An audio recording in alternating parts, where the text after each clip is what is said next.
요한일서 2장 27절 말씀을 다 같이 읽겠습니다.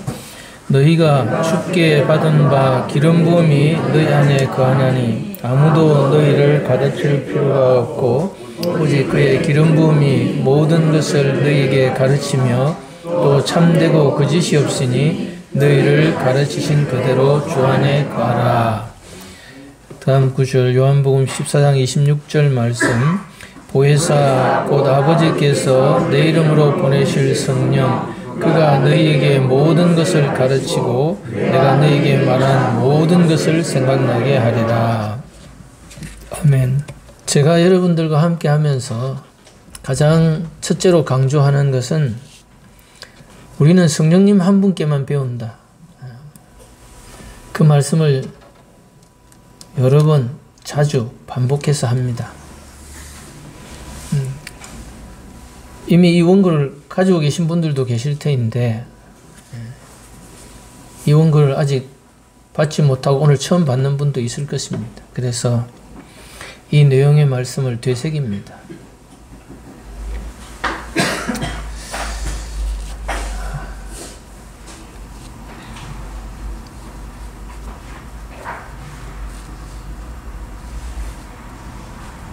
예수님은 제자들에게 이렇게 묻습니다. 너희는 나를 누구라고 하느냐? 너는 나를 아느냐? 이렇게 묻는 거죠.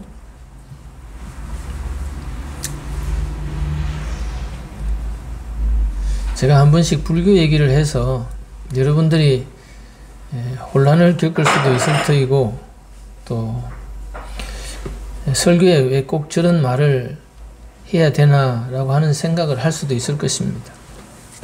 언어라고 하는 것이 어떤 말을 사용할 때 그 말이 어떤 의미나 내용을 담는 그릇일 뿐이니까 그러한 표현을 누군가가 잘 표현했다면 그 표현을 빌려서 말하는 그런 경우일 뿐입니다. 진리는 오직 한 분 하나님의 진리밖에는 진리가 없습니다. 그럼에도 불구하고 이 진리를 많은 철학자들이나 선생들이 가져갔기 때문에 솔로몬 왕이 이 잠언을 기록할 때에 이 잠언은 어디서 왔는지 그 출처를 다 밝혀져 있지 않습니다. 그러나 세상에 있는 좋은 말들, 지혜로운 말들을 이것이 진리라고 하는 것들을 수집해서 만든 것이지 하나님이 영감을 받아서 그것들을 편집하고 그것을 뽑는 데는 하나님의 영감이 있었겠지만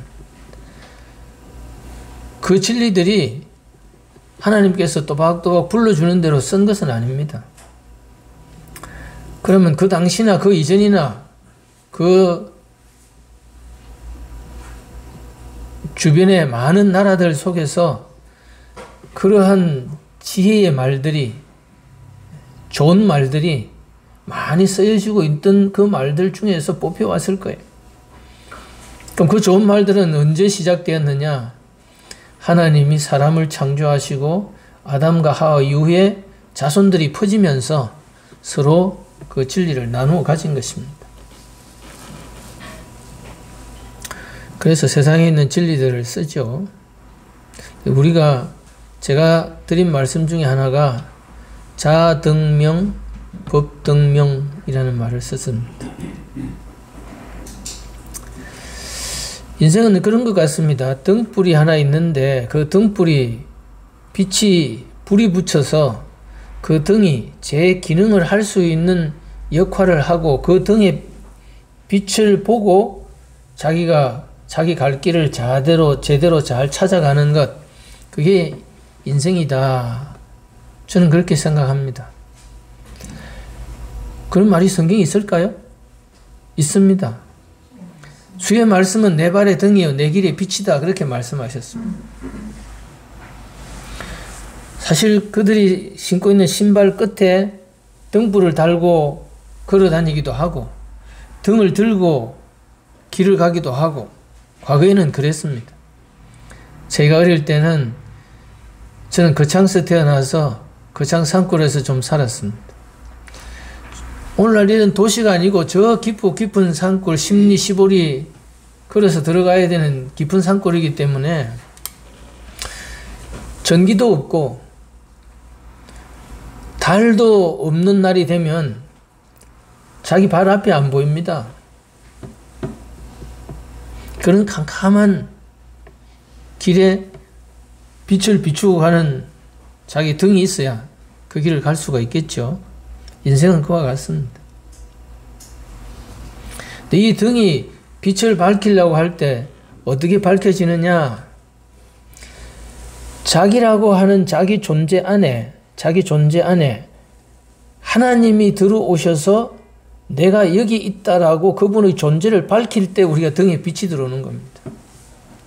우리가 예수님을 만날 때 그 예수님을 만나는 순간에 예수님이 내 죄를 위해서 십자가에 돌아가셨다는 그 사실이 감격스럽게 믿어지면서 하나님의 사랑이 우리 위에 물동이로 들이붓는 것처럼 하나님의 사랑이 부어지면서 우리에게 회개도 일어나고 내 죄를 죄인 줄로 깨달아지기도 하고 그러면서 내 영이 새 영으로 거듭나는 것을 경험하고 그보다 가장 중요한 것은 내 죄가 용서를 받는 것도 중요하고 내 영이 거듭나는 것도 중요하지만은 이제는 하나님이 나와 영원히 함께 하시게 되었다는 사실이 가장 중요한 것입니다. 구약의 성령님은 특정하게 선택된 자들에게 임하시고 그들이 죄를 범하면 떠나시고 또는 어떤 사명을 받은 그 기간 안에만 성령이 함께 해주셨지 성령이 영원히 함께 하지 않았습니다.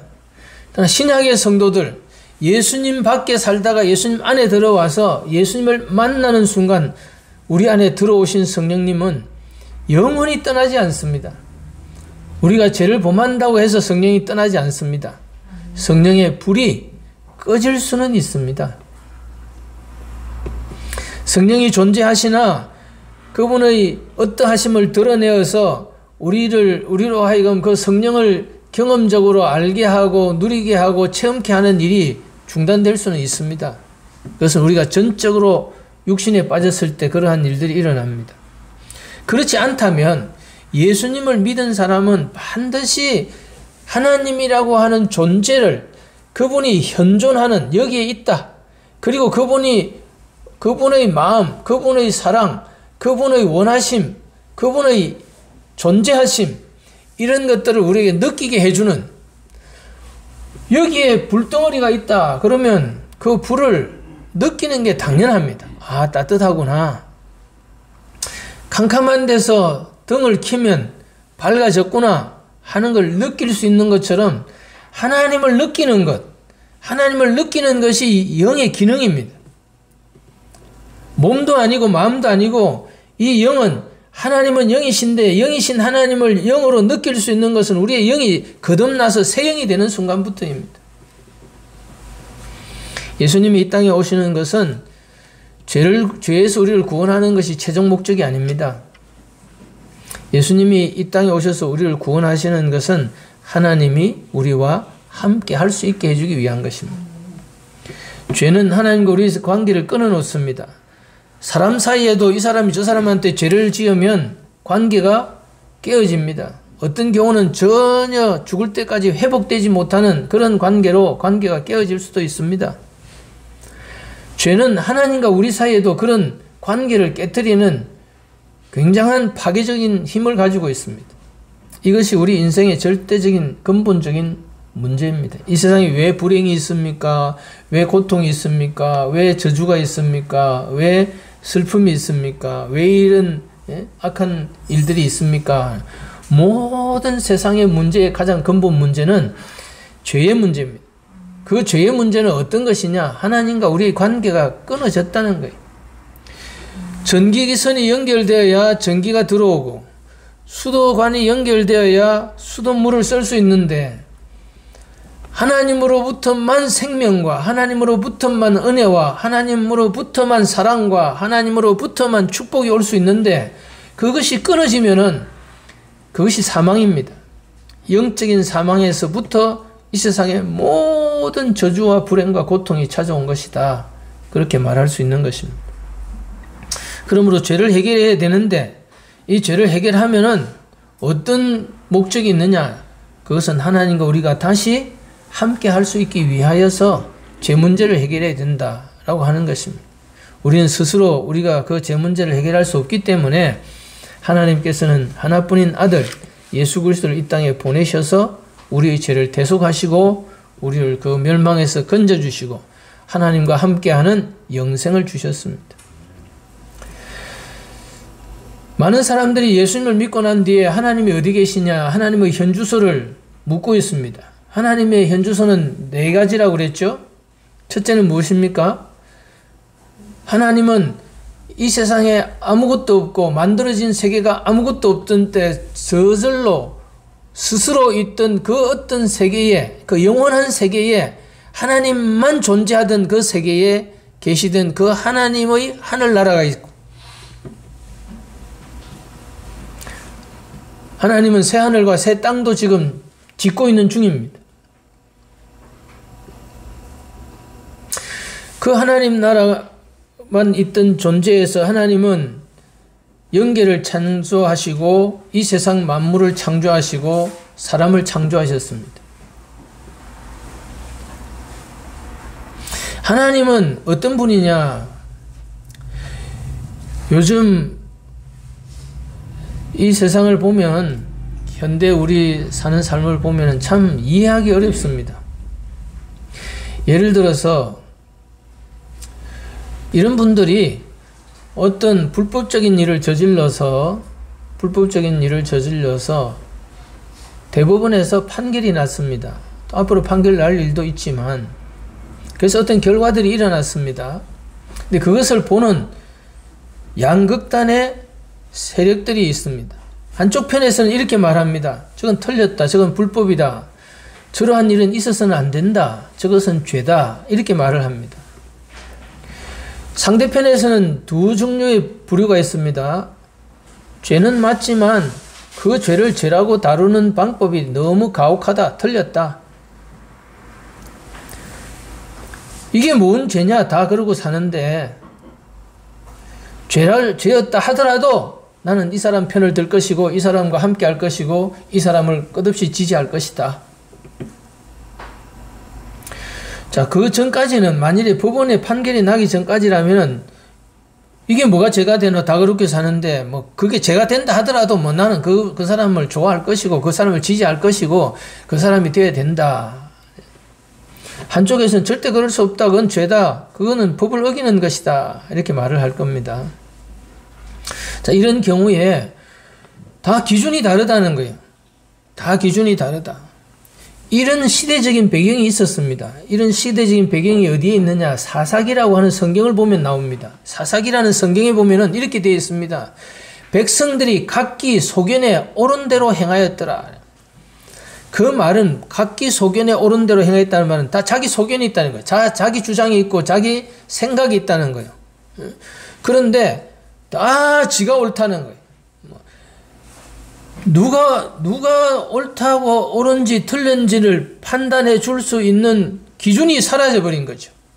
상대적인 세상이 왔습니다. 이제는 내 위에는 아무도 없고 내가 옳으면 옳은 거고 내가 살면 사는 거지 누가 내 인생 간섭할 자가 아무도 없다.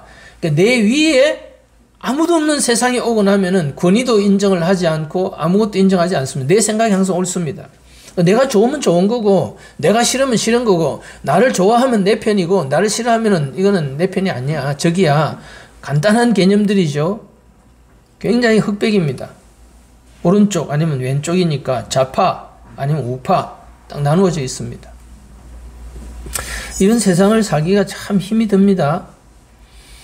이런 가운데 우리가 신앙생활을 하고 교회를 나가고 성경을 읽고 성경을 연구하고 배웁니다. 왜 그럴까요? 우리는 하나님을 압니다. 그럼 하나님은 도대체 어떤 분일까요? 하나님은 이 세상 만물을 창조하시고 사람을 창조하신 창조주이십니다. 하나님은 절대적인 분이시고 하나님은 절대적인 기준이며 하나님만이 선하고 하나님은 완전히 선하고 하나님은 진리이기 때문에 하나님만이 우리의 기준이 되고 하나님만이 최종적인 권위를 가집니다. 하나님이 발언하시면 세상 모든 사람은 침묵해야 합니다. 그래서 성경은 이렇게 말합니다. 하나님의 말씀은 법입니다. 결론은 지금도 이 세상에 법이라는 게 없었다면 개판됐겠죠. 네가 옳다 내가 옳다 도대체 이걸 어떻게 해결해야 될지 답이 없었을 거예요. 그래서 이 사법부라고 하는 것이 존재하고 1심, 2심, 3심제를 통해서 최종 판결을 내립니다. 이것이 맞다. 이것이 틀렸다. 법이 기준을 가집니다. 법이.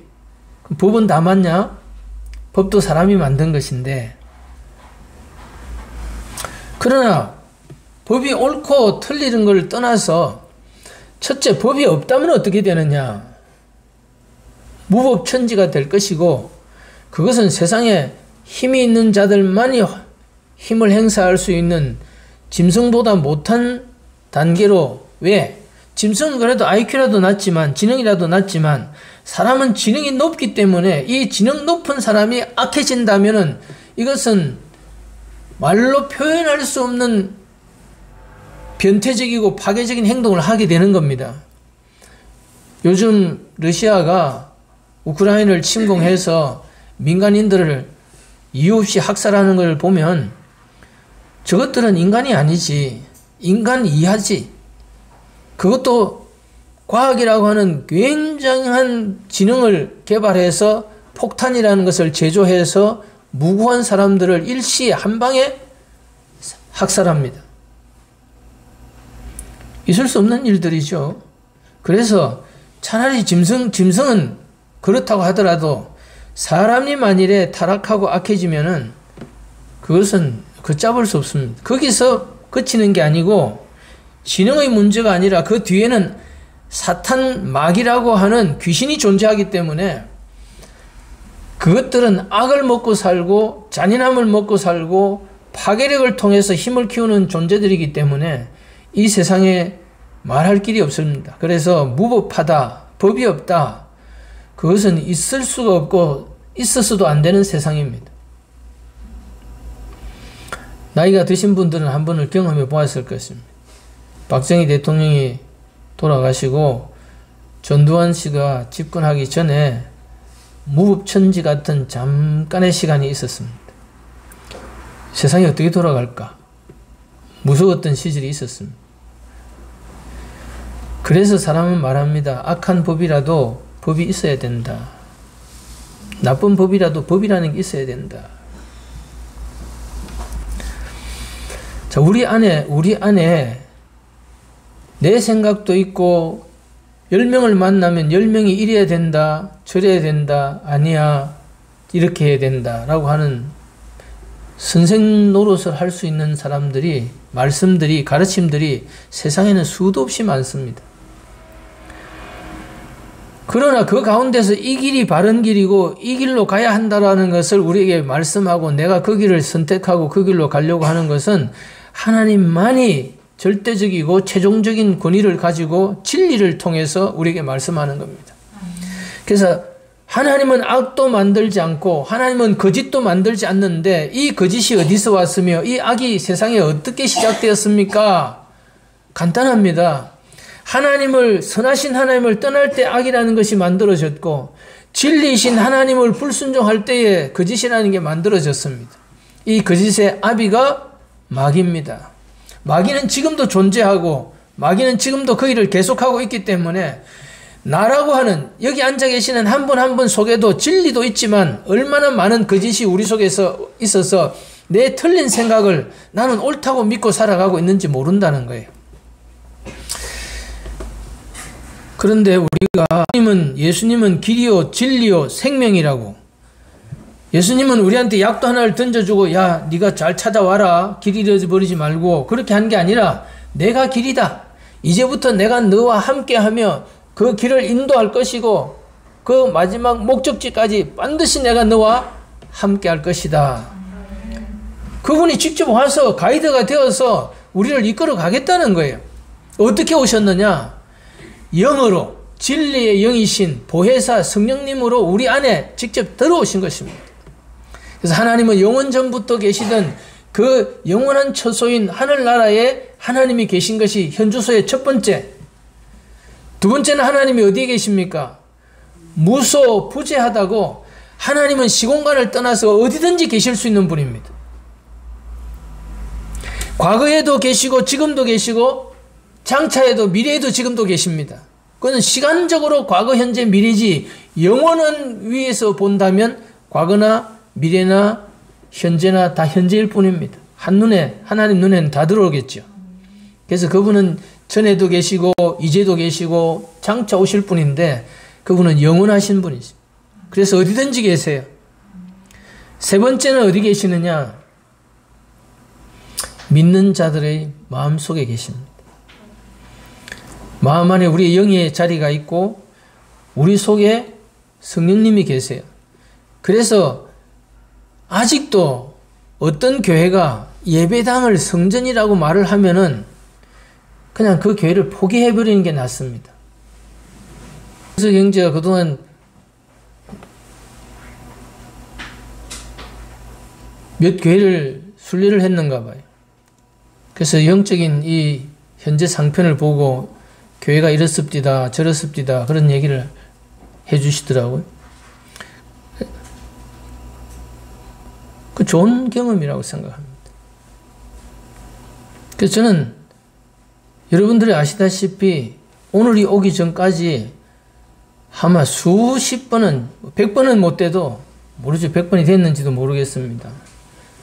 좋은 교회 찾아가시고 좋은 목사님 찾아보시라고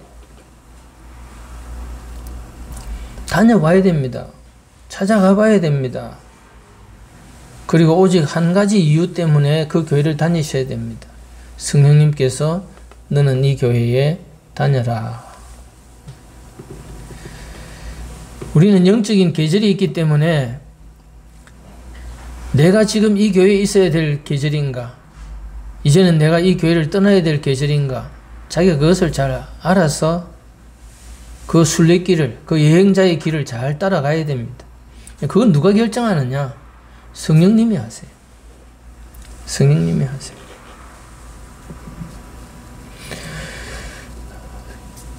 토요일 기도학교도 오고 한 번씩 주일 예배도 오는 그 다른 교회 다니는 집사님이 계셨어요. 제가 그분께 물었습니다. 왜 지금 다니는 그 교회를 왜 다니세요? 이렇게 물었습니다. 대답을 안 해요. 두 번째 물었습니다. 또 대답을 안 해요. 세 번째 물었습니다. 다른 대답을 해요. 제가 물었던 그 질문에 대한 답이 아닌데요. 결국 대답을 안 했습니다. 제가 앞으로는 우리 교회 오지 마십시오. 교제를 끊습니다. 우리 교회 모임에 출입을 금지시켰습니다.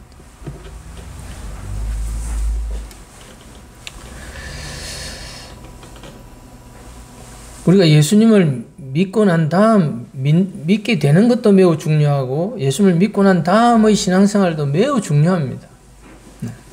그 다음 신앙생활을 어떻게 해야 될까? 그것은 우리가 하나님 한 분을 맞추는 겁니다.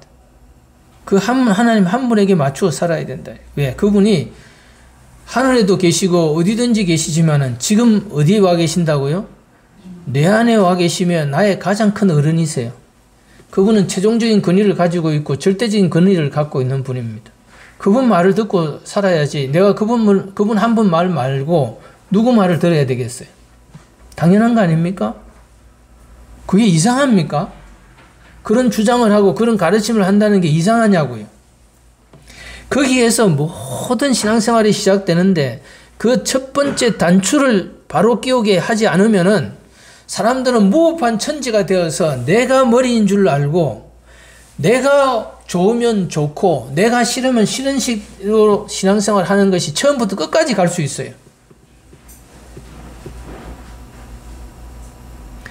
이 교회가 마음에 드는가?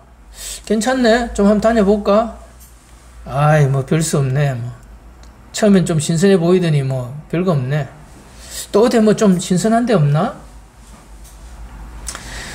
중요한 것은 다닐 수 있죠. 교회는 얼마든지 옮길 수 있죠. 예. 저는 옮기라고 얘기를 하니까 거기에 대해서 여러분이나 저나 뭐 투명하잖아요. 제가 여러분 보고 이 교회에 다니시라고 그렇게 붙잡지 않지 않습니까?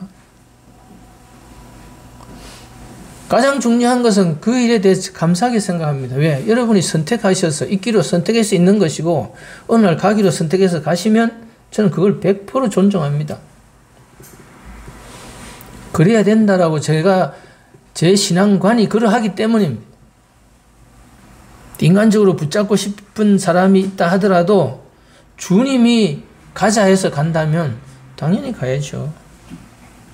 그래서 우리는 주님의 제자들입니다. 주님을 따라가는 사람들입니다. 그분이 우리를 한 사람 한 사람 핏값으로 사셨습니다. 교회의 머리는 주님이십니다. 목사가 주인이 아니고 목사가 머리가 아닙니다. 목사는 바뀔 수도 있습니다. 제가 어느 때까지 이 강단을 지키겠습니까? 앞으로 50년 뒤에 제가 이 세상에 살아 있을까요?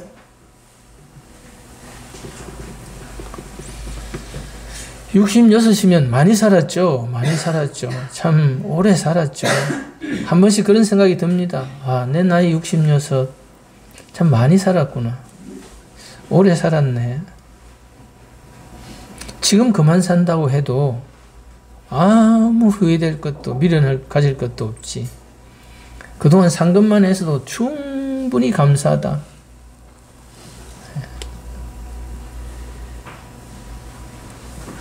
누구도 영원한 사람은 없습니다. 잠시 세상에 산다. 옛날 어른들은 이렇게 표현했죠. 이 세상은 여인숙 같은 거야. 이 세상은 여관 같은 거야.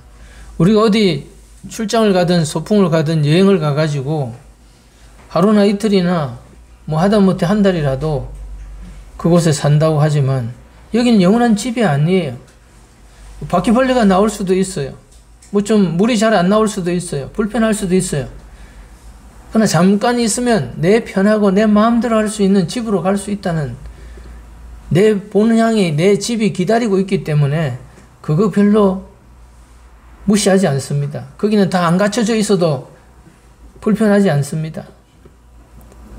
모든 게 다 갖추어져 있는 내 집이 나를 기다리고 있기 때문입니다. 우리는 이 세상에 나그네요, 손님이요, 여행객으로 존재합니다. 우리는 돌아갈 집을 찾고 가고 있는 그런 사람들입니다. 그 길을 가는 동안에 내가 혼자서 찾아간다면 정말 골 빠질 거야. 정말 힘들 거야.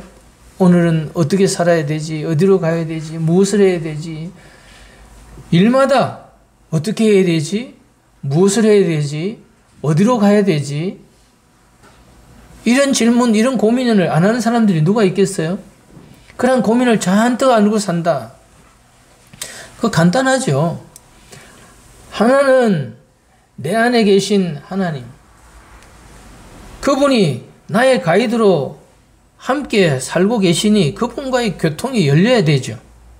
그리고 그 정답은 이렇게 해라, 저리로 가라, 이것이 답이다 라고 말하는 세상에 수많은 답이 있더라도 하나님의 말씀만이 진리라고 하는 겁니다. 그 때문에 우리가 존재하는 것이고 그것을 바라보는 것이고 우리가 그 한 길을 추구하기 때문에 여기 존재하는 겁니다. 네 번째로 하나님의 현주소는 우리가 이렇게 모일 때에 하나님이 함께하는 것입니다. 우리가 찬양을 하거나 기도를 하거나 말씀을 하거나 하나님이 이 시간에 이 찬양 가운데 나타나 주시고 일해 주시기를 기도하고 이 기도하는 시간에 주님의 임재와 기름 부음이 부어지기를 기도하고 말씀을 전할 때에 이 말씀 속에 하나님의 기름 부으심이 함께 하기를 우리가 기도하는 것이고 우리가 헌금을 드릴 때 이 헌금을 하나님이 기뻐하심으로 받으시고 이것을 씨로 삼아서 우리의 양식과 새로운 종자를 공급해 주시기를 기대하는 믿음을 가지고 소망 가운데 드리는 겁니다.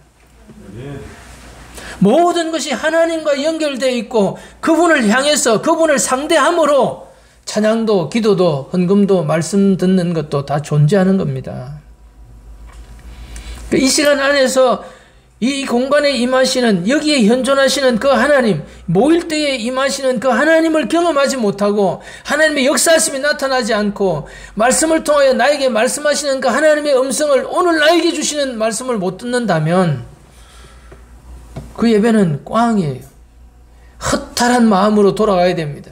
찬양을 30분, 40분 다 불렀는데 내 마음이 허탈하다. 그 다음 우리가 합심해서 뜨겁게 기도하는 시간에 그 마음을 불태우는 그분의 임재하심이 기름 부음이 없다. 허탈하다. 말씀을 1시간씩 듣는데 내 마음에 부딪혀오는 감동된 말씀이 없다. 허탈하다. 헌금을 드리는다. 아무런 감동이 없이 아무런 감사가 없이 그냥 형식적으로 헌금을 드렸다. 허탈하다. 예배당 문을 나서는데 허탈할 거예요. 여러분은 그런 경험 해본 적이 없습니까? 저는 많습니다. 예배를 드리러 예배당에 와서 예배를 마치고 가는데 올 때보다 더 허탈한 마음을 가지고 예배당을 떠날 때가 있다니까요. 그러면 그 예배, 그 교회의 책임도 문제도 있겠지만 가장 중요한 것은 우리의 마음 자세입니다.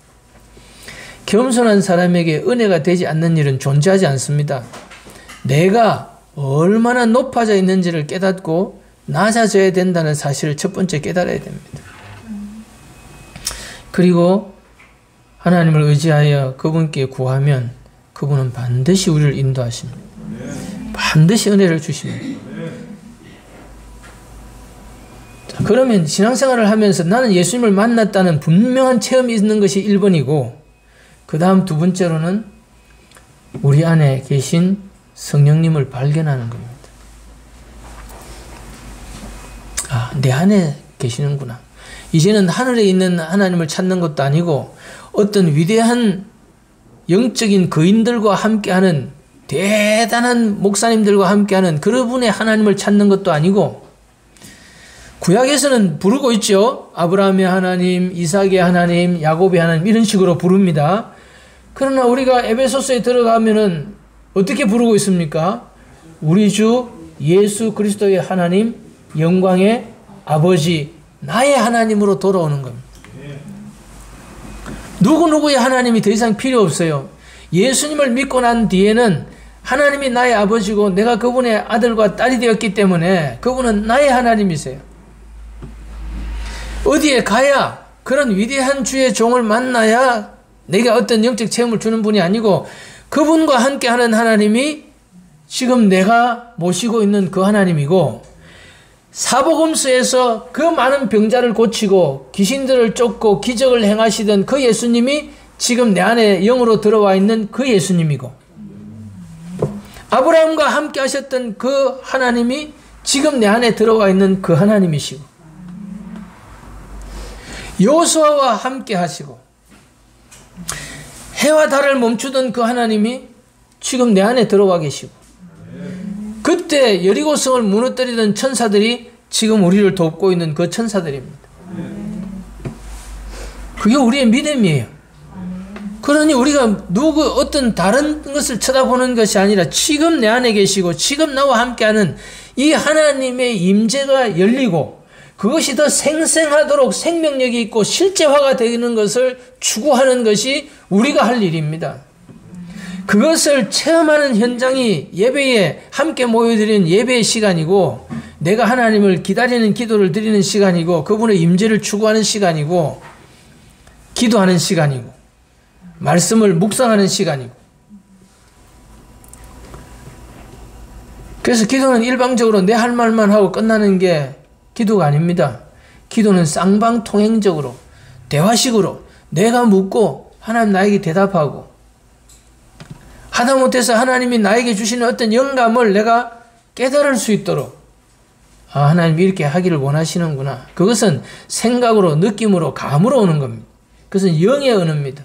하나님이 사용하시는 언어의 개념으로 우리가 들어야 되는 거지, 물론 하나님이 우리에게 음성으로 사람이 사람에게 말소리로 말하듯이 또박또박 말하는 말소리를 듣는 경우도 있습니다. 그걸 제가 몰라서 하는 얘기가 아닙니다. 그런 체험이 없는 그런 사람이 아닙니다.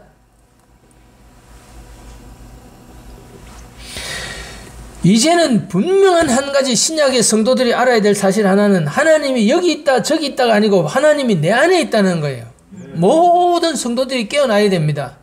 모든 신약의 성도들이, 아, 하나님은 어디 가야 있는 게 아니고 지금 내 안에 있고 내가 살아서 이동하고 돌아다니는 성전이구나. 내가 하나님의 성전이다. 나는 하나님을 모신 사람이다. 어떤 사람이 대통령을 모시는 분입니다. 제가 대통령 비서실장입니다. 그럼 어유 대통령 모시는 분이군요. 내가 아무개 요즘 삼성전자의 회장이 누구죠? 이재용 회장, 그죠? 누가 와가지고, 아, 제가 이재용 회장님 모시는 사람입니다. 그럼 그 사람도 대단해 보여요, 안 보여요? 아, 여러분 안 보이세요? 그런데 우리는 그 사람 앞에 뭐라고 명함을 내야 됩니까? 네, 제가 하나님 모시고 있는 사람입니다. 신을 모시고 있는 사람입니다. 한번 생각해 보십시오. 그래요? 그렇다면 그것이 모신다는 증거를 한번 보여보십시오. 진짜입니까? 내 안에 계신 하나님이 내 밖으로 드러나는 것을 이루어가는 것이 우리 신앙생활입니다. 나와 함께 하시는 하나님이 나를 통하여서 나의 밖에 나타나야죠. 첫째는 나에게 그분을 알려주시고 내 밖에 나타나야 됩니다. 하나님을 알아가는 것. 그렇잖아요? 이제 그분을 만났으니까, 그분이 내 안에 계신다는 사실을 발견하고 나면 그 다음 뭘 해야 됩니까? 그분을 알아가야 되죠. 그래서 처음에는 어떻게 압니까? 하나님을 대하여 알고, 그 다음에는 하나님을 알아야 되죠. 하나님을 안다는 것은 하나님에 대해서 아는 거예요. 이 성경책은 마태, 마가, 누가, 요한복음은 예수님의 자서전, 예수님이 어떻게 태어나서 무슨 일 하다가 어떻게 살다가 어떻게 죽었다가 어떻게 다시 부활해가지고 어디로 가셨다, 이런 예수님의 자서전을 얘기한다고요. 이거는 그냥 쓰레기통에 버려도 그냥 아무 상관없어요. 중요한 것은 이 성경 말씀이 성령으로 말미암아 살아서 영으로 변할 때, 이 성경은 예수님을 만나도록 우리에게 안내하는 내비게이션이지, 지도지, 얘가 하나님은 아니에요. 성경책은 하나님이 아니에요. 이걸 베고 자면 잡념이 사라지거나 귀신이 오지 않거나, 귀신 들린 사람한테 나가라 하고 성경을 던지면 귀신이 무서워서 도망가거나 그렇게 하지 않습니다. 이건 하나의 언약궤에 불과합니다. 도구에 불과해요. 하나는 글이고 하나는 종입니다. 어떤 책은 영어로 써져 있고, 어떤 책은 일본말로 써져 있고, 어떤 것은 한국어로 써져 있을 뿐입니다.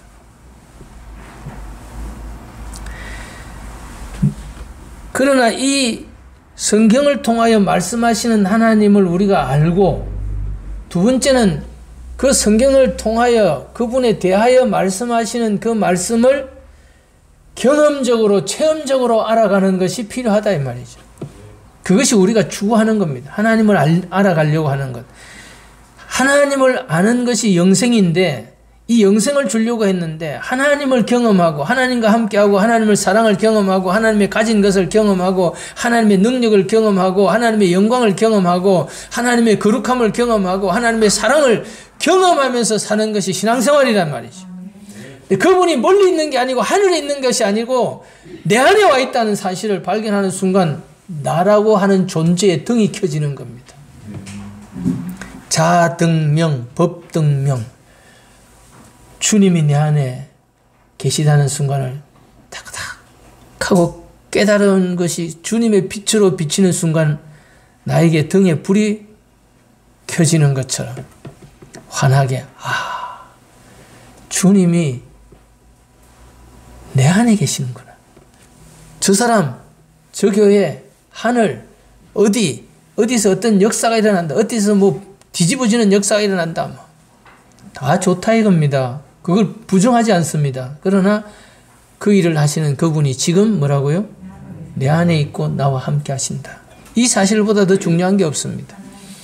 그리고 그분이 모든 것을 가르친다고 하셨는데 왜 우리는 그분한테 배우려고 안 하겠습니까? 그분에게 묻고 그분에게 들으려고 하고 그러면 그분이 가르칩니다. 뭘 통해서 가르치는 것이 가장 정확할까요? 성경 말씀을 통해서 가르치시는 것이 가장 정확하죠. 그죠? 교회마다 교단마다 목사마다 가르치는 게 다 다르지 않나요? 안 그래요? 다 똑같습니까?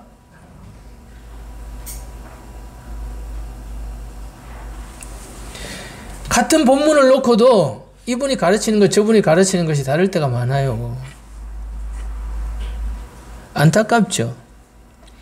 그러나 성령님이 그것을 가르친다면 그 말씀을 통해서 지금 나에게 필요한 만큼을 가르쳐 주실 거예요. 똑같은 말씀 안에도 100가지가 들어있을 수 있어요. 근데 그걸 우리가 한 번에 다 못 받아들여요. 평생을 가도 다 받아들이기가 어려운 성경 말씀도 있습니다. 그 다음 우리에게 중요한 것은 주님이 내 안에 계시다는 걸 발견하는 것이고 두 번째로 중요한 것은 평생의 약속의 말씀이라고 제가 말씀드렸습니다. 평생의 약속의 말씀. 이 66권 중에 예수님은 예수님에게 주신 평생의 약속을 받았습니다. 사도 바울은 사도 바울대로 평생에 주시는 약속의 말씀을 받았습니다. 왜 하나님이 이 세상에 나를 보냈으며 나의 전 일생은 어디에 목표를 두고 내 인생을 다루어 가실 것이라고 하는 하나님이 나에게 개인적으로 주시는 약속의 말씀이 있다 이거예요. 할렐루야. 아직 이 교회를 처음 오셨든지 지금까지 제가 평생의 약속의 말씀이라는 말씀을 전하는 걸 못 들은 분이 계신다면 하나님 저에게 주시는 평생의 약속의 말씀을 주십시오. 예를 들면 이런 겁니다. 하나님은 아브라함에게, 하나님은 여호수아에게, 하나님은 모세에게 약속의 말씀을 주십니까? 안 주십니까? 다 각각에 주죠. 그죠? 내가 너를 복의 근원이 되게, 복이 되게 하고 너로 많은 민족의 조상이 되게 하리라. 그렇게 약속을 하셨잖아요. 그리고 나머지 아브라함의 인생은 전부 그 말씀 하나 이루는 데에 전부가 다 들어가는 거예요. 평생이 자기가 뭐 돈 벌고 잠자고 밥 먹고 애 낳으려고 노력하고 일이 성공하고 실패하고 모든 과정을 거쳐서 결론은 뭐 한 거예요? 복이 되고 복의 근원이 되어서 많은 민족의 조상이 되는 거잖아요. 그것도 자기 살아 생전에는 다 안 이루어졌습니다. 자기가 죽고 난 뒤에 아브라함에게 주셨던 약속의 말씀이 이루어졌어요. 자기는 자기 안에 주신 하나님의 약속의 말씀을 받아야 됩니다. 그거는 자기밖에 몰라요. 받은 사람밖에 모릅니다. 그래서 그것을 받아야 됩니다. 어떻게 받는다고 제가 가르쳐 드렸어요? 성경 66권을 펼쳐놓고 성경 66권의 제목을 딱 펼쳐놓고 그냥 기도했는데 바로 받으면 뭐 세상이 좋지요. 그런데 성경 전서의 제목이 딱 있을 거란 말이죠. 그럼 보는 거죠. 창세기, 출애굽기, 레위기, 민수기 쭉 말라기, 마태, 마가, 요한계시록까지 있을 거예요. 하나님, 저에게 주실 평생의 약속의 말씀이 무엇입니까? 기도했죠? 그 다음에는 창세기입니까? 아무 감동이 없어요. 내 안에 불이 켜져야 되죠. 신호등이. 어떤 영감이 와야 되죠. 아닙니다. 출애굽기 없습니다. 레위기 아무 감동이 없습니다. 쭉 갑니다. 쭉 갑니다. 구약을 다 갔는데 없습니다. 그럼 신약을 가는 거죠. 마태, 마가, 누가. 저는 제 평생의 약속의 말씀을 받던 날을 기억합니다. 잊을 수 없습니다. 그때는 고신대학을 다닐 때인데 금정산에 있는 가나안 수양관이라는 데가 있습니다. 거기에 가면 동굴처럼 되어 있는 그 기도처가 있어요. 거기에 대해서 들어가서 이 방법대로 하나님 앞에 기도했습니다. 하나님, 저에게 약속의 말씀을 주십시오. 제 평생의 약속의 말씀을 주십시오. 그래서 구약을 다 물었는데 없었어요. 신약을 물었어요. 에베소서에 갔을 때 여기에 있다. 그래서 에베소서 1장부터 읽어나가기 시작했습니다. 3장에 들어가서 3장 18절에 보니까 모든 성도 중에 지극히 작은 자보다 더 작은 너에게 이 은혜를 주신 것은 측량할 수 없는 그리스도의 풍성을 이방인에게 전하게 하려 함이라. 그렇게 말씀하셨습니다. 이게 내가 네한테 주는 약속의 말씀입니다.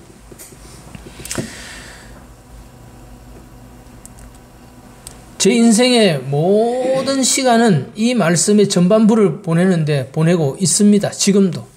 모든 성도 중에 지극히 작은 자보다 더 작은 자.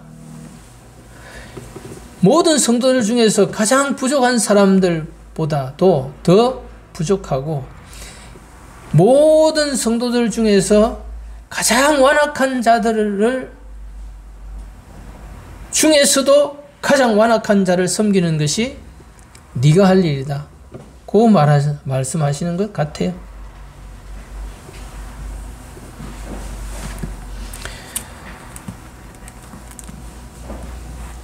이번 주도 마찬가지고 아마 다음 주도 마찬가지일 거예요. 하나님은 저를 더 낮추시고 더 작은 자의 자리에 세우시고 더 쇠하게 하시고 그래야 주님이 커질 수 있는 만큼 커지려고 하실 겁니다. 주님이 얼마나 청량할 수 없는 풍성하신 분이고 좋으신 분인지를 깨달아 알아가는 일들에 진보가 있고 전진이 있겠죠. 그래서 우리 일생에 큰 두 가지가 필요합니다. 하나는 내 안에 계신 하나님을 발견하는 것이고 두 번째는 뭐라고요? 나에게만 주시는 평생의 약속의 말씀을 받는 겁니다. 그렇게 되면 두 번째로는 뭘 가져야 된다고 말합니까? 자기 믿음을 가져야 된다. 자기 믿음을. 목사의 믿음을 의지하는 것도 아니고 믿음 좋은 어떤 다른 사람의 믿음을 의지하는 게 아니라 나의 믿음이 나의 믿음. 내가 믿는 것이요. 내가 믿는 거예요. 내가 믿는 것. 하나님은 예수로부터 난 믿음을 각 사람에게 그 분량대로 나누어 주었습니다.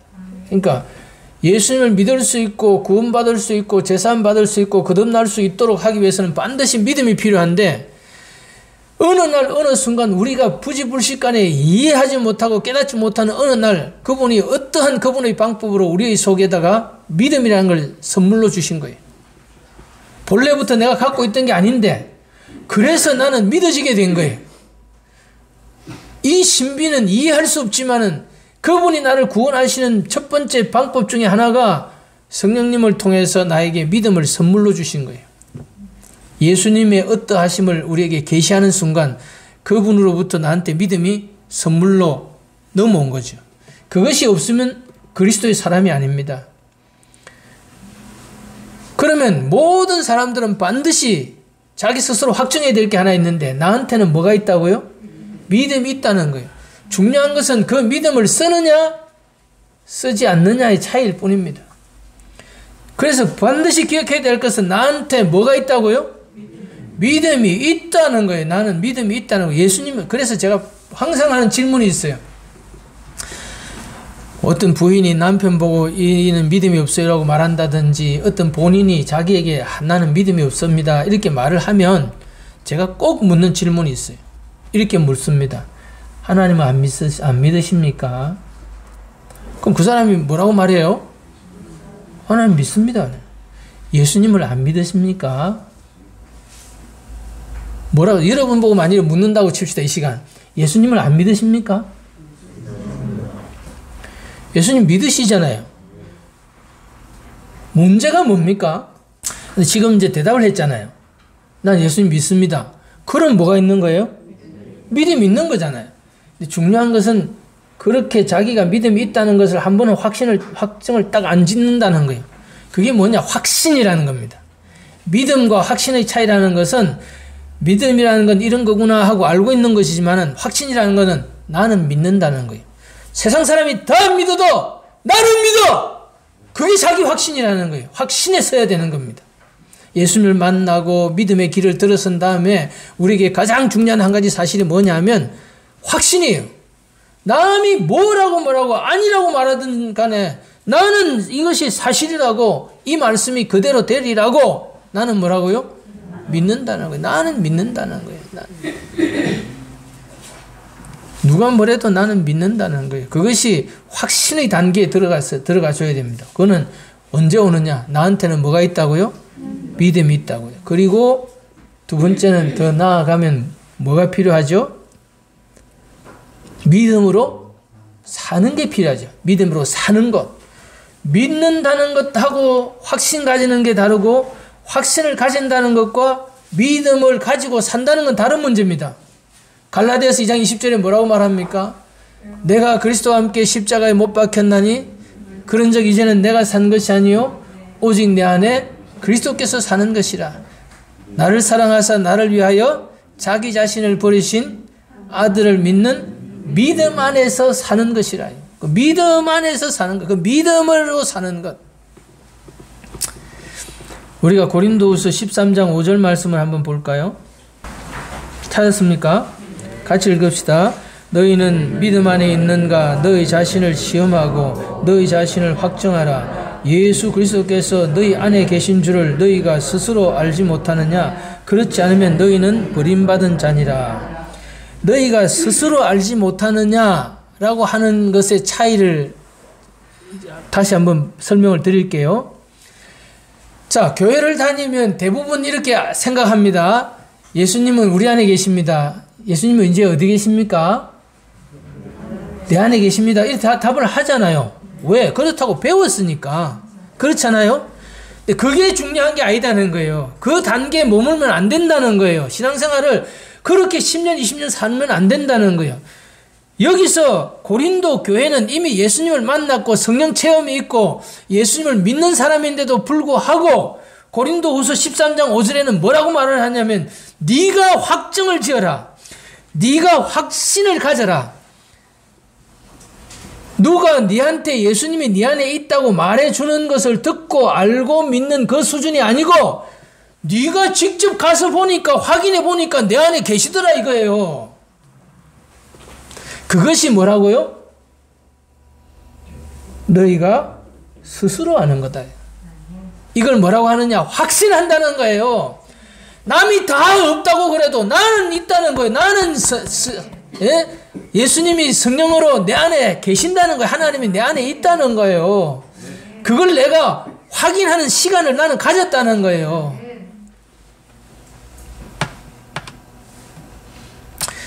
쉬운 얘기를 이렇게 어렵게 하죠, 제가 지금.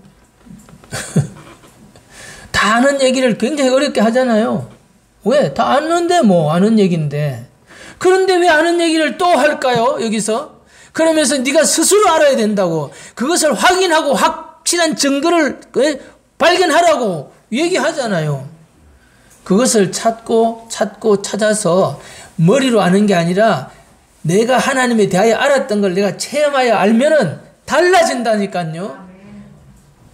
기도학교에서 토요일마다 하는 기도학교에서 지금 하나님을 기다리는 기도를 하잖아요. 그러면 참 다 바빠요. 그래서 한 주간이 가도 그 원고를 안 보는 사람도 있고 그런 말을 듣는 걸로 그치는 사람도 있고 실제로 가서 정말 기다리면 하나님이 온다고 하니까 올 때까지 버텨보고 몸부림치고 막 주리를 틀고 막 잠이 오고 막 잡생각이 오고 별 방해가 와도 버티는 어느 날 그분이 하늘이 열리는 거죠. 그러면서 그분의 임재와 능력 속에서 내 영이 살아나고 그래서 어떤 힘이 발휘되어서 내가 영적인 일을 하게 됩니다. 기도를 한다든지 방을 한다든지 막 합니다. 그리고 그 일이 끝나면 인격적으로 그분과 내가 대화하기 위해서 다시 침묵에 돌아가서 저에게 하시고 싶은 말씀이 무엇입니까? 기다립니다. 그분의 음성이 내게 들려오는 거죠. 그것을 자꾸 개발해 나가는 거지. 말씀을 통해서 말씀을 묵상하고 말씀을 영상화해서 음성을 듣기를 교제를 계속 꾸준히 해 나가는 거. 왜? 나하고 함께 사는 하나님을 알기 위해서. 그래서 우리가 기도학교에서 배운 게 뭡니까? 1분 게임. 하루 생활 속에서 계속 나와 함께 하시는 하나님을 내가 마음으로 그분을 이름을 부르면서 마음으로 내가 대화를 하면서 그분의 음성을 들으려고 하고 그분의 임재를 확인하려고 하고 그분과 함께 동행하고 그분의 뜻을 알기 위해서 내가 깨어있는 시간 그분을 찾고 그분을 부르고 사람을 만나든지 일을 하든지 다른 사람과 대화를 하는 중에도 그분한테 나는 주목을 하고 있는 겁니다. 지금 이 시간에 이 자리에 함께 하시는 그 하나님을 내가 주목하면서 살아가려고 하는 겁니다. 어느 날인가 이 말세가 심각해졌을 때 이런 예배 시스템이 유지되지 않을 수도 있습니다. 기독교를 박해하고 이제는 공적으로 교회를 다니는 교회당이 다 폐쇄될 수도 있습니다. 성경을 다시는 소지하지 못하게 만들 수도 있습니다. 그때 우리는 어떻게 합니까? 나를 가르치는 목사도 없고 어디 가서 예배를 드릴 수도 없는데 어떻게 해야 됩니까?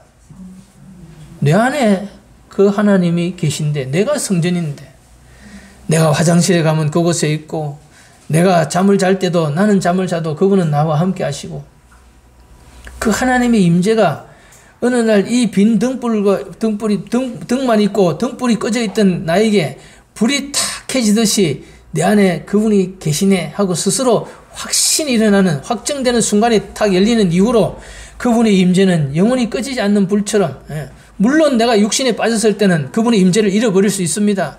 그러나 한번 이와 같이 하나님의 임재라고 하는 것을 확연하게 스스로 확신의 자리에 들 만큼 하고 나면 나기를 도장을 찍은 것처럼 지워지지 않는 도장을 찍은 겁니다. 문신을 해놓은 것처럼 그분은 나와 함께 하신다.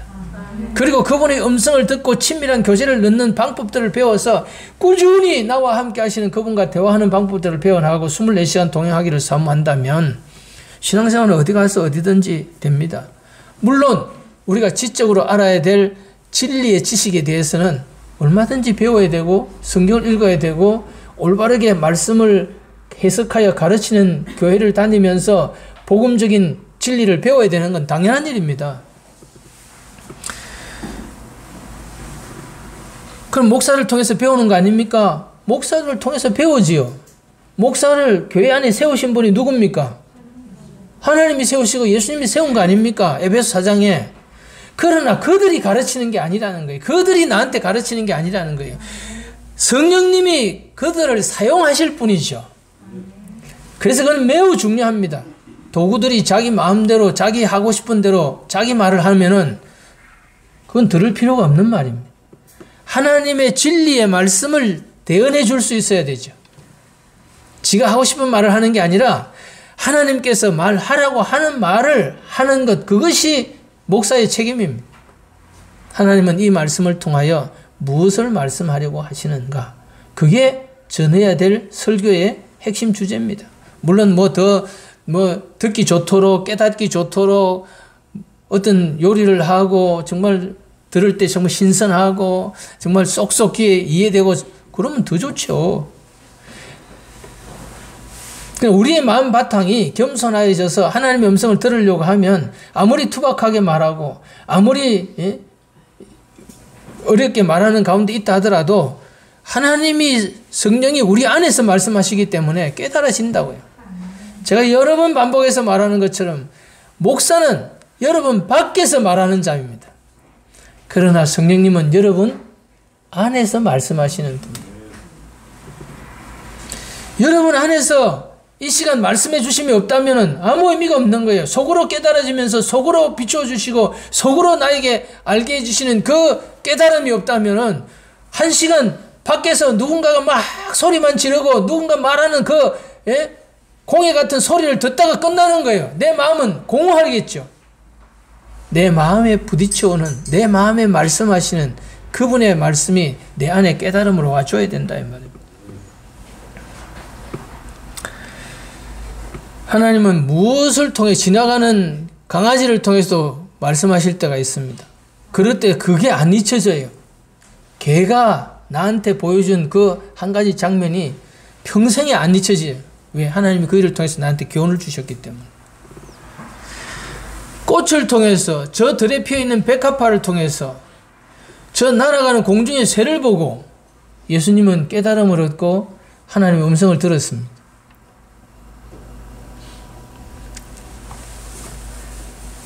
하나님은 공평하세요. 누구는 더 사랑하고 누구를 더 사랑하지 않습니다.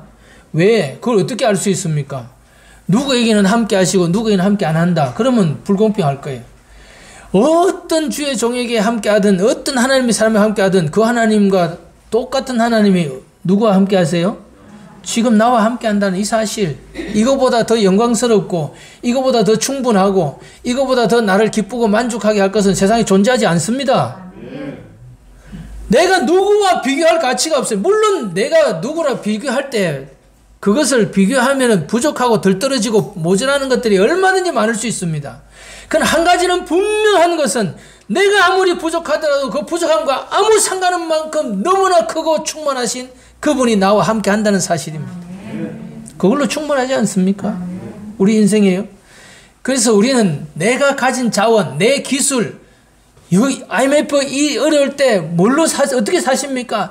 목사님 걱정하지 마세요. 우리는 기술로 먹고 산다 아닙니까? 더 잘 됩니다, 사업이. 당신은 기술로 먹고 사는지 몰라도 우리는 하나님을 자원으로 삽니다. 하나님이 내 밥입니다. 하나님이 내 돈입니다. 하나님이 내 건강입니다. 내가 아는 하나님, 성경에서 말씀하셨던 그 하나님이 바로 내가 믿는 하나님이라면 그 모든 인물들이 아브라함이 우리가 배운 게 있잖아요. 우리는 아브라함을 본받습니까? 아니요. 우리는 다윗을 본받습니까? 모세를 본받습니까? 다윗을 본받으려고 그러면 남의 부인 빼앗아오고 남의 남편 계략으로 죽여보는 일을 한번 해봐야 되겠죠? 모세를 본받으려면 힘을 길러가지고 어떤 놈 하나를 때려 죽여보는 경험이 있어야 되지 않겠어요? 아브라함을 경험해보려면, 본받으려면 자기 부인을 몇 번은 돈 받고 팔아먹어야 되지 않아요? 그 인간들 중에서 본받아야 될 인간이 누가 있습니까? 도대체 성경인물 중에서? 하나님은 분명하게 말씀합니다. 이 평범한 인간들이 이와 같이 놀라운 비범한 인물로 변화된 것은 아무 이유가 없었어요. 요셉이 훌륭한 사람입니까? 인간적으로 나는 그런 인간 진짜 싫어합니다. 어디 가서 막 지 잘난 척하고 고자질하고 그런 놈 미움받아 당연한 거 아닙니까? 그런 놈이 위대한 인물이 된 비결이 어디 있습니까? 그러면 우리는 그런 인물이 될 수 없습니까? 우리가 어디에다 초점을 둬야 됩니까? 내가 내를 뭐 더 많이 배우고 내가 뭐 어디 가서 뭘 하고 내가 뭐 학벌을 더 따고 뭐 이래가지고 내가 어느 대학 나온 사람이야. 내가 뭐 어디 가본 사람이라고. 이게 중요한 게 아니라는 거예요. 나와 하나님이 함께 하시느냐. 이 비결을 배우자는 거 아니겠습니까? 이게 탁 터지는 순간, 그렇잖아요. 제가 예이처라는 미국의 석유 재벌 이야기를 종종 하지 않습니까? 어마어마한 땅을 가지고 목장을 하던 사람인데 실패를 해가지고 완전히 망했어요. 이제는 이 땅이 전부 다 은행에 넘어가야 됩니다. 빚을 져갖고 대출받은 대출금 때문에. 그 기간이 남아있는 동안에 석유 시추회사에서 온 거예요. 뭐라고 왔습니까? 당신네 땅 밑에 석유가 파묻힌 것 같은데 한번 파봐도 되냐? 빨리 팔아. 그런데 펑 하고 석유가 터진 거예요. 하루에 몇 억씩. 그러면 이게 없던 게 터졌습니까? 없던 게 하늘에서 뚝 떨어졌습니까? 기름이? 그동안 몇십 년 동안 지가 깔고 앉아서 살고 거기다 소똥이나 누든 자리에서 갑자기 막 석유가 터진 거예요. 내 안에 성령님이 계시다는 사실을 정말 발견하면은 설교가 터지는 정도가 아닙니다. 사도 바울께서 얼마나 간절하게 고린도서 13장 5절을 말하겠습니까? 너희는 믿음에 있는가? 하나님은 너한테 믿음을 줬다. 그리고 그걸 어떻게 확증하느냐? 네 속에 하나님이 계시다는 걸 네 스스로 그걸 확신할 수 있는 자리에 서면은 너는 끝났다. 이제. 목사가 말해서 듣는 거 아닙니다. 하나님이 직접 나에게 그분을 내 안에 계심을 계시해 주는 순간이 열리는 순간, 내가 이렇게 어마어마한 사람이었다고? 내가 이렇게 어마어마한 부자라고? 세계에서 제일 큰 유전을 가진 사람하고도 비교가 안 되는 겁니다. 믿음이라는 것이 진정으로 열리려고 하면, 가치를 발휘하려고 하면 내 안에 그분이 계시고 나를 사랑하셔서 나와 함께 하신다. 성령님은 누구냐? 하늘의 보좌를 버리고 나와 개인적으로 함께 살기 위하여 내 안에 찾아오신 분, 찾아오신 하나님, 지금도 나와 함께 사시며 영원히 나를 떠나지 않고 나와 함께 계신 성령님이다. 그럼 우리가 찾아야 될 때 목사를 먼저 찾아야 됩니까? 뭐 다른 걸 먼저 찾아야 됩니까? 누굴 먼저 찾아야 됩니까? 지금 나와 함께 있는 이 옆에 있는 이 함께 하려고 그 모든 걸 버리고 내 속에 들어와서, 이 불편한 내 속에 들어와서 지금도 떠나지 않고 참고 나와 함께 해주시는 이분을 안 찾으면 어디 가서 찾아야 됩니까? 이 하늘과 땅 사이에 이분보다 더 크고 더 지혜롭고 더 확실하고 더 나를 사랑하는 분이 있습니까? 그런데 왜 우리는 이분을 안 찾을까요? 믿음을 사용하지 않기 때문에. 그분이 내 안에 있다는 사실이 아직도 확인이 안 됐기 때문에. 그래서 우리는 돈이 더 커 보이고, 건강이 더 커 보이고, 실력 있는 사람이 더 커 보이고, 유명한 사람이 뭔 어떤 능력이나 이사나 표적이 나타나는 사람이 더 커 보입니다. 아무리 어디서 능력이 나타나고 표적이 나타난다고 이 말세에 사람들을 유혹한다 하더라도 그분이 내 안에 있는데 내가 어디 가서 뭘 어떤 특별한 은혜를 체험하겠습니까? 내 안에 있는 그분이 가봐라. 내 안에 있는 그분이 그저 감동을 준다. 그럼 가봐야 돼요. 뭔 말인지 이해됩니까? 내가 결정하는 게 아니에요. 그래서 내 안에 계신 성령을 따라 행하라. 그리하면 육체의 욕심을 이루지 아니하리라. 성령을 따라, 육체라는 것은 지 마음대로 하고 싶어 하는 거예요. 육체예요. 하나님이 뭐라 하든지 내 마음대로 하고 싶은 게 육체인데, 성령을 쫓아 행하라. 그리하면 육체의 욕심을 이루지 아니하리라. 우리가 내 마음대로 살래, 성령 마음대로 살래, 둘 중에 하나를 선택하는 겁니다. 선택. 그런데 그분의 임재가 확실히 열려버리면, 그분이 여기 있는데 내가 누구를 부정하겠습니까? 그러면 그분의 원하심과 그분의 뜻을 내가 추구할 수밖에 없게 되는 거죠. 자, 성령님하고 이제 교제가, 소통이 열려야 되겠죠? 있으면 뭐하노? 그죠? 서로 말도 없이 지내는데. 이해되겠습니까? 어떤 감격을 구하지 마십시오. 한 15년, 20년 헤어졌던, 잃어버렸던 자식을 찾았다. 그러면 반갑겠어요? 안 반갑겠어요? 정말 둘도 없는 친구인데 10년 동안 행방이 묘연했다가 이제 찾았어요. 그럼 반갑겠어요? 안 반갑겠어요? 그렇죠? 그래가지고 처음 체험은 그렇게 감격스러운 체험이에요. 그런 체험을 날마다 구하면 안 됩니다. 예? 그 집이 여기서 뭐 제가 여기 있는데 저기서 한 500m 떨어진 데 그 친구가 있다는 걸 발견했어요. 그러면 쫓아가겠어? 안 쫓아가겠습니까? 쫓아가서 문을 열고 아무개야 현수야 있나 있다 아이고 그렇나 뭐 그러면서 뭐 신발도 안 신고 막 쫓아나와서 둘이서 부둥켜 안고 어째 살았노 어디 갔다 이제 나타났노 말.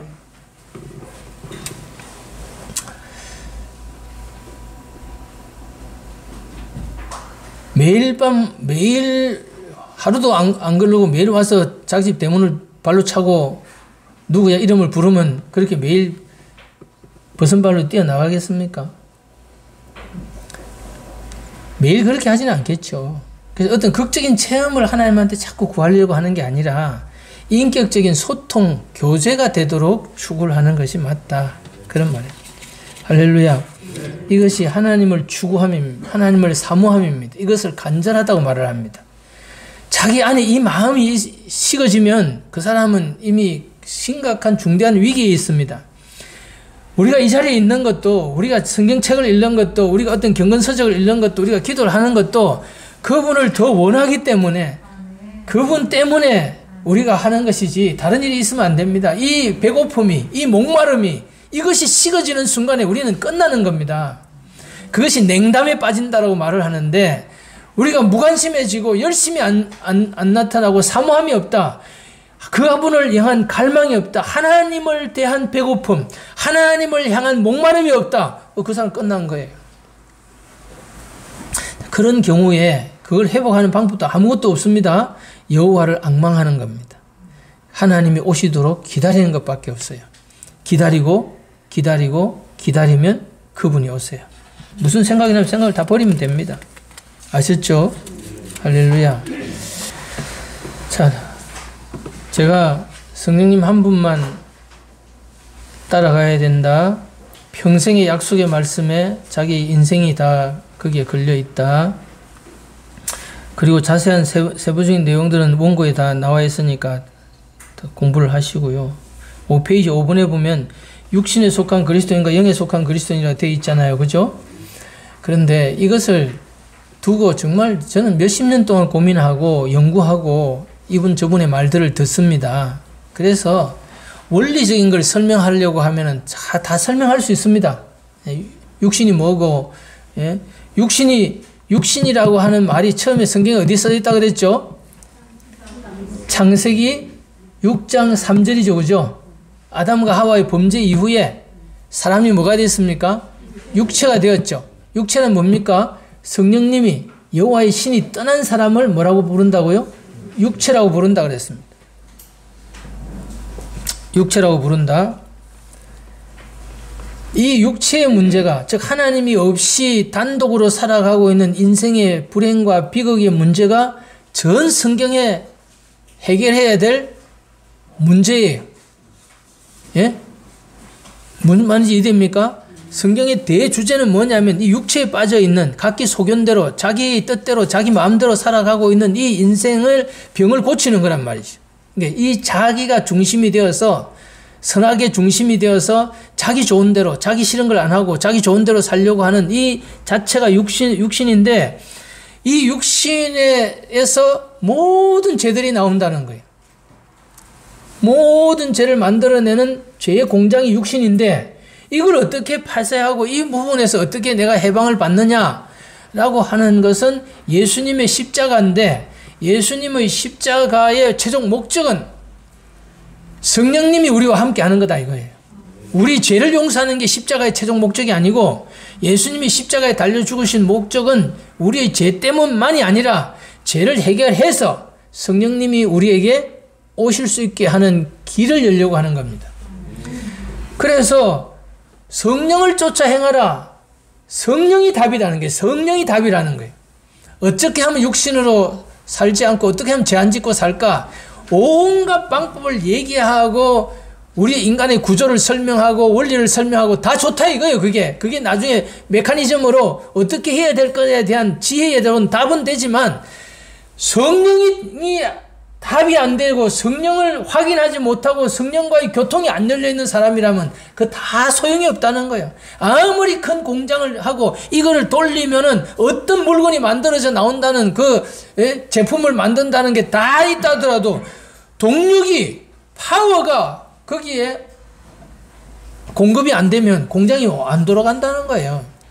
그러면 이 죄를 이길 수 있는 육신을 따라가지 않을 수 있는 이 일을 할 수 있도록 이렇게 살아낼 수 있는 모든 동력은 어디서 오느냐?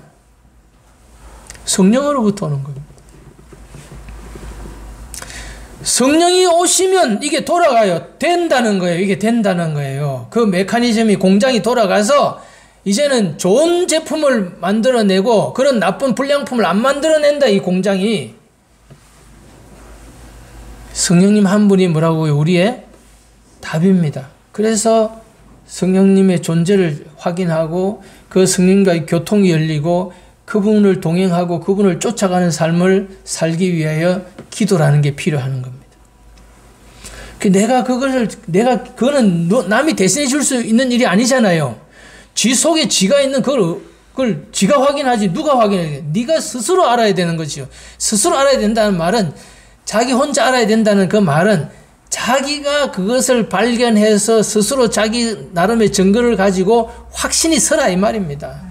그러니까 1000명, 10,000명이 네 아무리 봐도 네 속에 하나님이 성령님이 계신 그게 안 보이는데 네같이 생긴 얼굴에 하나님의 성령이 거할 수 있겠나?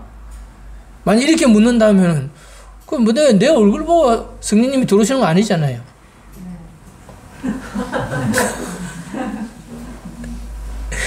제가 드린 얘기는 남이 네 꼬라지를 보면서 네가 어떻다고 뭐 그런 네 같은 인간에게 하나님이 함께 하실 것이냐 누가 뭐라고 말하든 다 상관없다. 그래 내가 바깥으로 볼 때 어떻게 볼품이 없고 초라해 보인다 하더라도 나는 하나님이 사시는 집이다. 하나님의 성전이다 이거예요.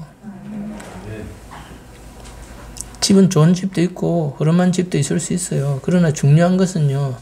그 집 안에 하나님의 영이 하나님으로 사신다는 거예요. 자, 그래서 육신에 속한 그리스도인과 영에 속한 그리스도인의 확연한 차이도 뭐로만 해결된다고요? 내 안에 계신 성령님과 그분으로 내가 살아가는, 그분을 내 자원으로, 그분을 나의 모든 힘으로, 그분을 나의 기업으로, 그분을 나의, 성경에는 기업이라는 말을 많이 쓰죠? 기업이라는 말은 그분은 나의 자본금이다. 그분은 나의 미천이다. 그거 가지고 살아간다.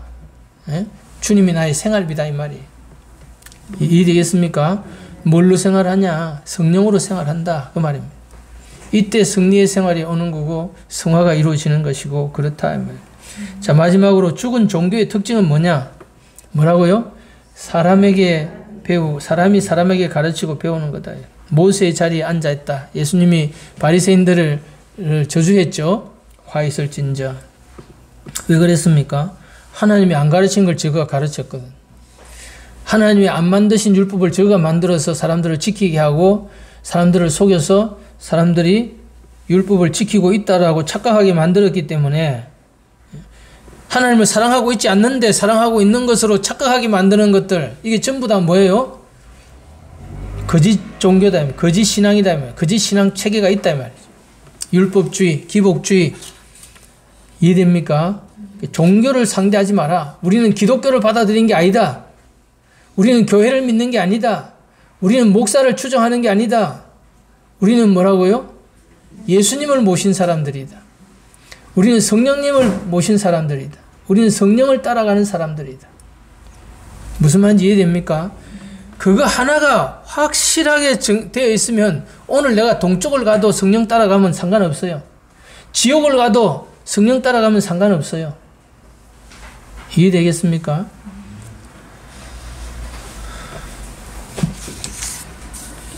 질문할 게 있습니까?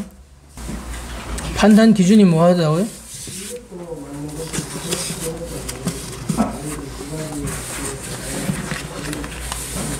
그러면 어느 쪽으로 해도 상관없잖아요. 이래도 좋고 저래도 좋으면 아무 쪽이나 해도 상관없잖아요. 다 좋은데 뭐.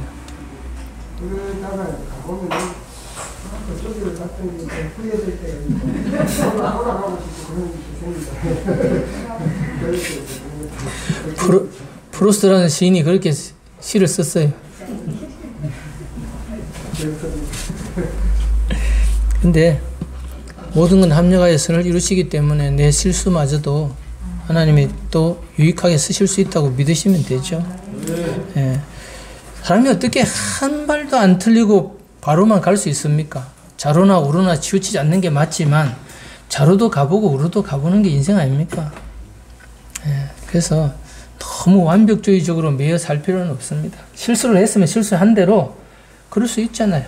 예. 그래서는 안 되지만 그러면 자신의 연약함과 부족함을 고백하고 회개할 것이 있으면 회개하고 다시 바로잡아 가면서 우리가 가는 것이 맞습니다. 안 그러면 사람이 교만해가지고 그 사람 나중에 쓸 수가 없을 거예요, 하나님이. 백에 자기는 부족한 게 없고 모든 걸 완벽한데 하나님이 와 필요하겠습니까? 네. 나는 모릅니다. 내가 이거 어떻게 해야 되는지 모르겠습니다. 지금 오른쪽 왼쪽이 다 비슷해 보이는데 어떻게 해야 될지 모르겠습니다. 하나님이 선한 길로 인도해 주시라고 믿고 가오니 주님 도와주시옵소서. 예. 가는 거죠. 근데 뭐 우리가 교만이 꽉 차 있으면 한 번쯤은 실패해야 되지 않습니까?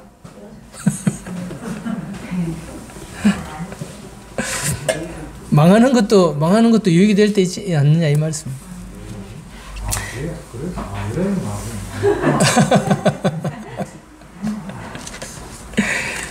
그렇다고 하나님이 망하게 하셨다 이렇게 하면 안 됩니다. 내가 망할 이유가 있어서 망하는 거죠. 자, 하나님의 음성을 듣고자 하면 하나님의 음성을 듣고자 기도하면 귀를 기울이고 나의 기도를 들어주신다네.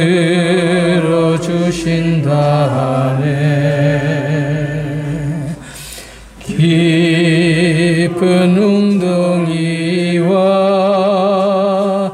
수렁에서 끌어주시고 나의 발을 반석 위에 세우시사 나를 든든히 하셨네. 불편한 우리 안에 찾아와 주셔서 감사합니다. 그동안도 성령님을 무시하고 성령님이 계신 것을 알면서도 찾지 않으며 성령님을 성령님 하나님의 자리에 모시지 않았던 죄들을 고백하고 용서를 구합니다. 주님을 나타내 보여주셔서 주님의 임재에 대한 확증이 열리도록 도와주시옵소서. 주님을 기다립니다. 주님을 찾습니다. 주님께 대하여 목마릅니다. 주님, 저희들에게도 각자에게 나타나 주시고 말씀해 주시고 교통하여 주시기를 원하고 기도합니다. 매일의 생활에 하나님이 친히 세밀하게 우리를 인도하여 주시고 동행하여 주시기를 원하여 기도합니다. 드린 헌금 주님이 기쁘게 받아주시고 이 땅을 살아가는 데 영혼육에 필요한 것들을 채워주시며 우리의 현실을 하나님 나라로 장악하여 주시옵소서.